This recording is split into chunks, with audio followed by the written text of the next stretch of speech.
Assalamualaikum warahmatullahi wabarakatuh.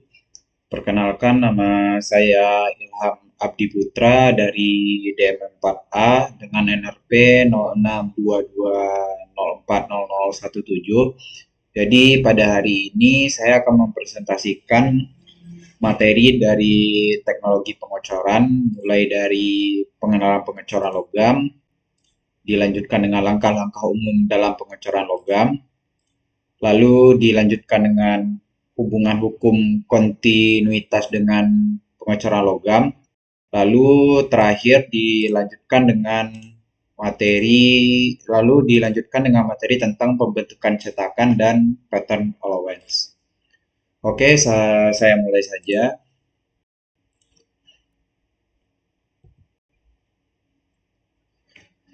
Yang pertama itu pengenalan pengecoran logam.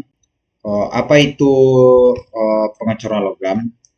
Jadi pengecoran logam adalah proses manufaktur yang menggunakan logam cair dan cetakan untuk menghasilkan bentuk-bentuk yang mendekati bentuk geometri akhir produk jadi. Tujuan dan manfaat pengecoran dalam manufaktur, yang pertama itu untuk tujuannya untuk membuat komponen dengan bentuk yang kompleks dan presisi, dan manfaatnya terdiri atas yang pertama itu efektivitas biaya, yang kedua itu kecepatan, yang ketiga itu kemudahan bagian yang rumit, yang keempat itu kualitas produk, selanjutnya fleksibilitas penyelesaian permukaan dan dapat didaur ulang. Untuk metode pengecoran sendiri, saya hanya mengambil beberapa contoh. Yang pertama itu pengecoran cetakan hilang atau loss waxing. Jadi loss wax casting atau yang biasa disebut dengan Shire Purdue. Metode ini memakai cetakan yang terbuat dari bahan yang mudah terbakar atau meleleh. Pertama akan dibuat pola dari bahan seperti plastik atau lilin terlebih dahulu. Kemudian dibungkus menggunakan lapisan material tanapi sehingga terbentuk cetakan. Sesudah itu pola yang ada di dalamnya akan dipanaskan sampai mencair. Jika lapisan cetakan sudah terbentuk, maka lapisan ruang kosong itu bisa mulai diisi dengan logam yang telah mencair. Selanjutnya itu pengecoran sandcasting, pengecoran pasir atau yang biasa disebut dengan sandcasting. Jadi pengecoran sandcasting adalah salah satu metode pengecoran menggunakan pasir.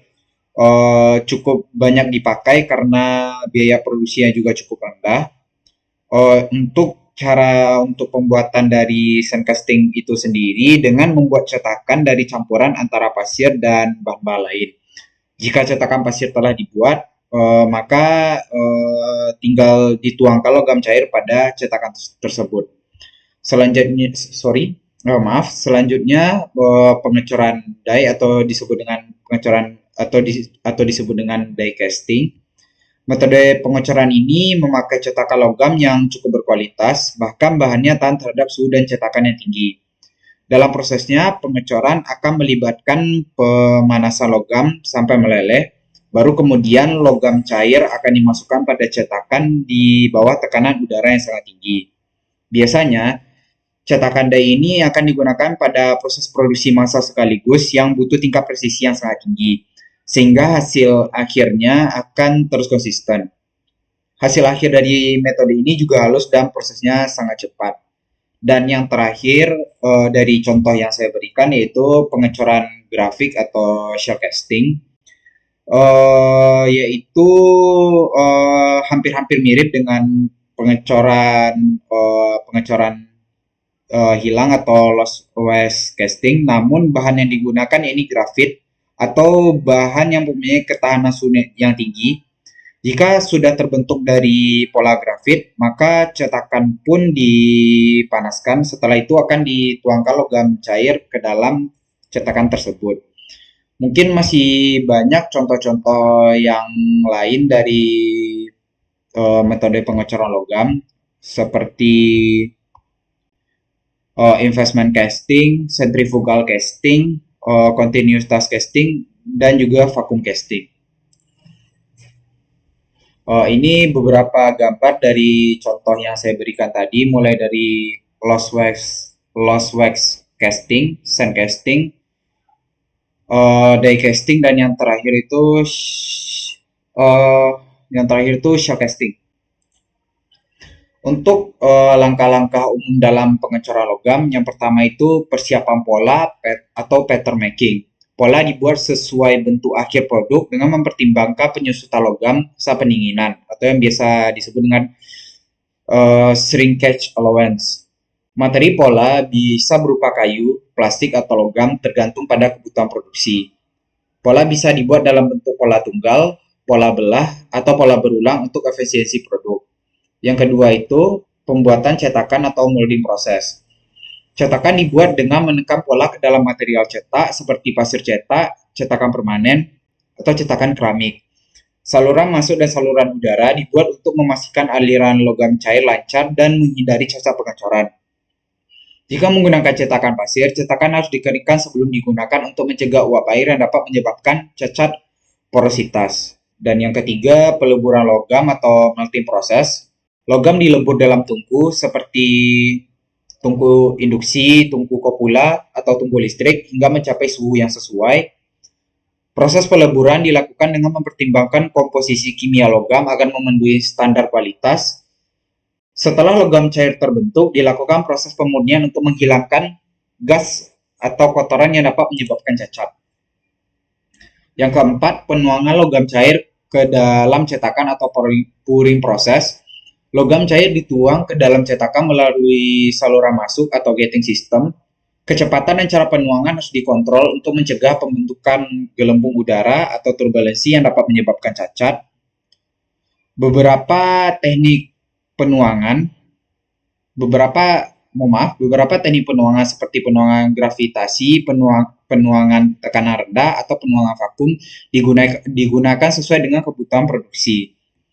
Yang kelima, pendinginan atau pembentukan logam, cooling dan solidification. Logam mulai membeku dan mengambil bentuk sesuai dengan rongga cetakan. Proses pendinginan terlalu cepat atau terlalu lambat dapat menyebabkan cacat seperti keretakan atau segresi material. Penyusutan logam harus diperhitungkan dalam desain pola agar ukuran produk akhir sesuai spesifikasi.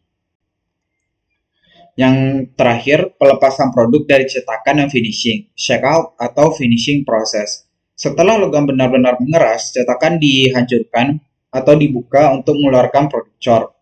Sisa pasir atau material cetakan dibersihkan dengan metode sandblasting atau air bertekanan.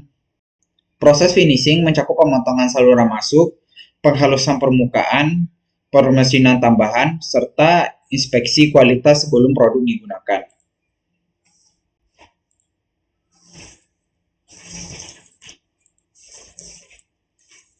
Dan yang selanjutnya yaitu hukum kontinuitas. Yang pertama, apa itu hukum kontinuitas? Jadi hukum kontinuitas adalah prinsip dalam mekanika fluida yang menyebabkan bahwa aliran fluida termasuk logam cair dalam suatu sistem tertutup akan memiliki jalur aliran yang konstan jika tidak ada kebocoran atau penambahan massa. Untuk rumus hukum kontinuitas sendiri yaitu A1V1 sama dengan A2V2, di mana A1A2 merupakan luas penampang aliran dan untuk V1V2-nya itu adalah kecepatan fluida. Lanjut, penerapan hukum kontinuitas dalam aliran logam cair di saluran pengecoran. Hukum ini sangat penting untuk mengontrol kecepatan tekanan dan distribusi aliran logam cair agar cetakan terisi dengan baik tanpa cacat. Berikut adalah penerapannya dalam berbagai saluran pengecoran atau gating system. Yang pertama itu dari sprue atau saluran turun. Saluran vertikal tempat logam cair dituangkan ke dalam cetakan. Penerapan hukum kontinuitas diterapkan agar kecepatan logam cair tetap stabil saat turun. Diameter spure bagian atas dibuat lebih besar dibandingkan di bagian bawah.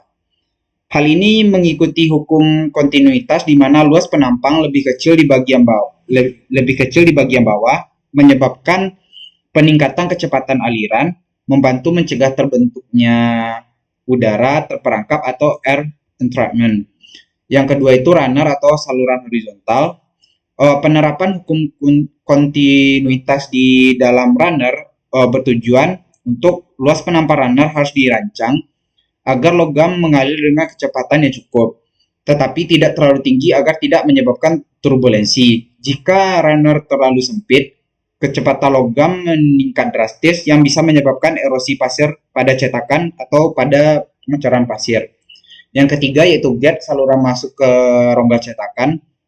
Penerapan hukum kontinuitas di sini bertujuan untuk agar ukuran gate harus disesuaikan agar logam mengalir dengan lancar dan mengisi rongga tanpa menimbulkan turbulensi. Jika ukuran gate terlalu kecil, kecepatan aliran meningkat tajam dan dapat menyebabkan percikan atau udara terperangkap di dalam cetakan. Yang keempat itu reservoir logam cair. Penerapan hukum kontinuitas di sini bertujuan untuk reservoir harus memiliki luas penampang yang cukup agar mampu menyalurkan logam cair kembali ke cetakan sesuai kebutuhan.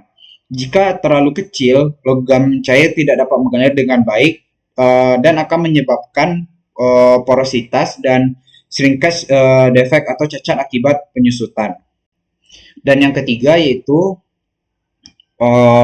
faktor yang C itu faktor yang mempengaruhi jalur aliran logam cair. Diantaranya yang pertama itu perbedaan ketinggian tuang atau head height. Yang kedua itu luas penampang saluran atau cross sectional area. Yang ketiga itu viskositas logam cair. Yang keempat itu suhu penuangan atau pouring temperature. Yang kelima itu gaya gravitasi. Yang keenam itu tekanan eksternal. Dan yang ketujuh itu gas dan udara dalam logam cair. Selanjutnya, materi selanjutnya yaitu pembentukan cetakan dan juga pattern allowance. Yang pertama itu jenis cetakan dalam pengecoran logam. Seperti yang sudah saya beri contoh dalam metode pengecoran tadi, ada beberapa bentuk cetakan. Ada berbagai macam jenis bentuk cetakan. Yang pertama itu cetakan sekali pakai atau expandable mold dengan contoh. Yang pertama itu cetakan pasir atau sand casting. Yang kedua itu cetakan plaster mold casting. Dan yang ketiga itu cetakan keramik atau keramik mold casting. Yang jenis yang kedua itu yaitu cetakan permanen atau permanent mold yang biasanya digunakan pada die casting atau pengecoran tekanan tinggi, dan yang kedua itu centrifugal casting atau pengecoran sentrifugal. Yang kedua itu proses pembuatan cetakan pengecoran logam. Yang pertama itu persiapan pola atau pattern making. Pola dibuat berdasarkan bentuk produk akhir dan bahan atau pola bisa dari kayu, logam atau plastik sesuai dengan kebutuhan. Yang kedua pembuatan cetakan atau molding proses.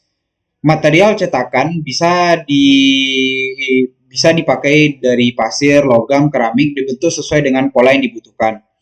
Untuk cetakan pasir dicampur dengan perekat agar lebih kuat. Selanjutnya yaitu pembuatan saluran penuangan atau gating system. Saluran untuk mengalirkan logam ke dalam cetakan tersebut harus dirancang agar aliran logam lancar dan menghindari cacat pada saat pengecoran.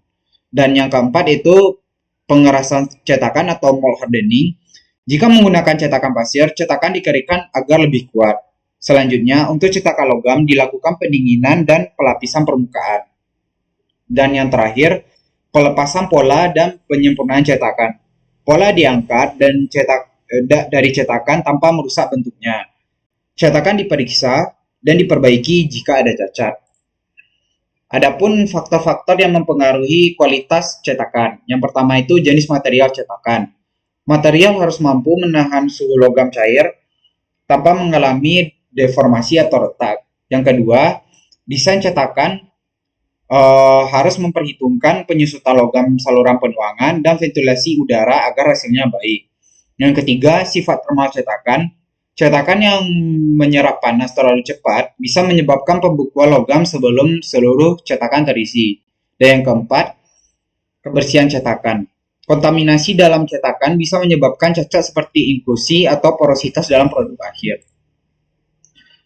Selanjutnya itu pattern allowance. Jadi pattern allowance adalah kompensasi atau toleransi tambahan diberikan pada pola atau pattern dalam pengecoran logam untuk mengatasi perubahan ukuran akibat penyusutan, distorsi, atau faktor lain selama proses pengecoran dan pendinginan logam cair. Adapun jenis-jenis dari pattern allowance, yang pertama itu shrinkage allowance, penyesuaian karena penyusutan logam saat pendinginan. Yang kedua itu machining allowance, tambahan ukuran untuk proses pemesinan setelah pengecoran. Yang ketiga, draft allowance, kemiringan pada pola untuk mempermudah pelepasan dari cetakan.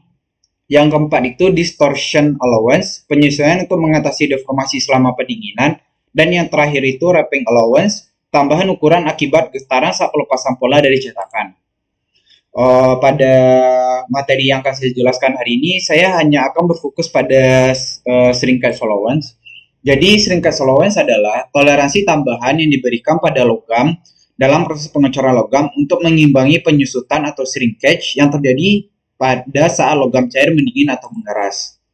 Adapun tabel pada PowerPoint ini yang saya sisipkan di dalamnya yaitu tabel shrinkage allowance. Bisa dilihat mulai dari material gray cast iron, white cast iron, malleable iron, dan jenis-jenis material lainnya.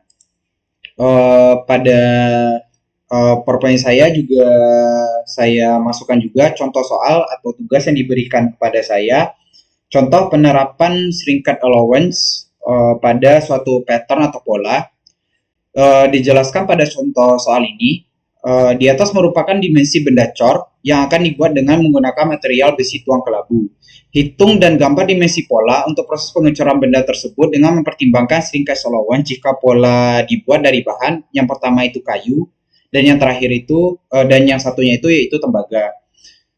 Untuk pola rancangan awalnya sendiri itu memiliki panjang 300 dengan lebar 175 dengan tinggi 150 dan terdapat diameter lubang di diameter lingkaran atau lubang di tengahnya dengan diameter 75 mm. Jadi polanya menggunakan ukuran milimeter. Karena pada soal yang pertama itu menggunakan pattern dari kayu, maka yang harus dihitung untuk shrinkage allowance-nya yaitu cuman dari si material besi tuang kelabunya. Untuk toleransi dari shrinkage allowance dari material dari besi tuang kelabu itu yaitu menggunakan gray cast iron yaitu 10,05. Jadi didapatkan jika menggunakan pattern dari kayu atau tempat cetakan dari kayu, maka yang perlu diperhitungkan itu hanya penyusutan dari si gray cast ironnya. Jadi hasil akhirnya nanti didapat untuk menghindari penyusutan tersebut digunakan dimensi balok yang awalnya tadi dari 300 untuk panjangnya 300 mm berubah menjadi 303,2 mm dengan lebar 176,9 mm dengan tinggi 151,6 mm dan diameter lubang diameter lubang dengan 75,8 mm. Dan untuk tempat cetakan yang terakhir itu menggunakan tembaga. Jadi karena si penuangan gray cast iron ini bukan di kayu lagi dan menggunakan tembaga, jadi tembaga ini pun harus dihitung untuk shrinkage allowance-nya. Jadi terjadilah di dalam pengecoran tersebut terjadilah yang namanya double shrinkage allowance. Jadi bukan hanya saja material tuangnya saja yang harus dihitung penyusutannya, akan tetapi juga si tempat pattern tersebut atau tempat pola tersebut digunakan untuk pengecoran. Jadi untuk toleransi atau shrinkage allowance dari tembaga itu sendiri menggunakan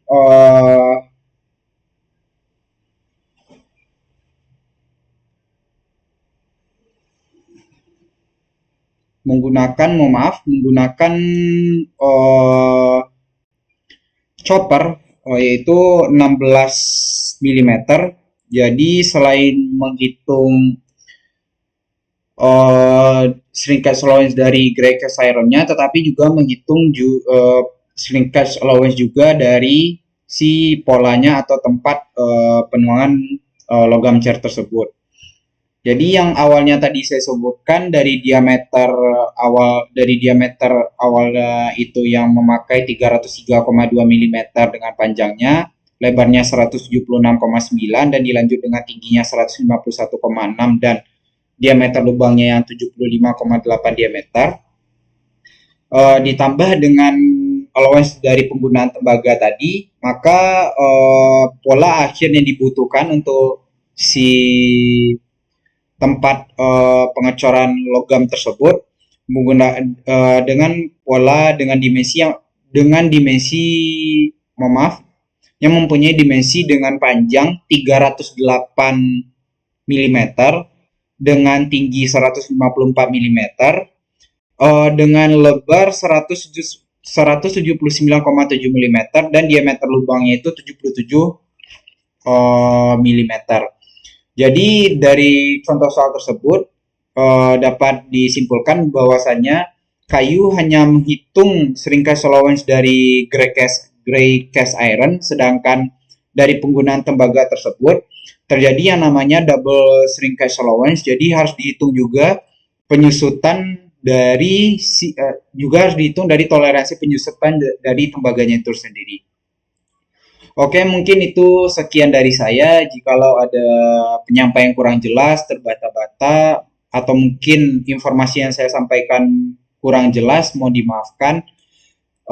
Sekian dari saya. Terima kasih sudah mendengarkan video presentasi saya.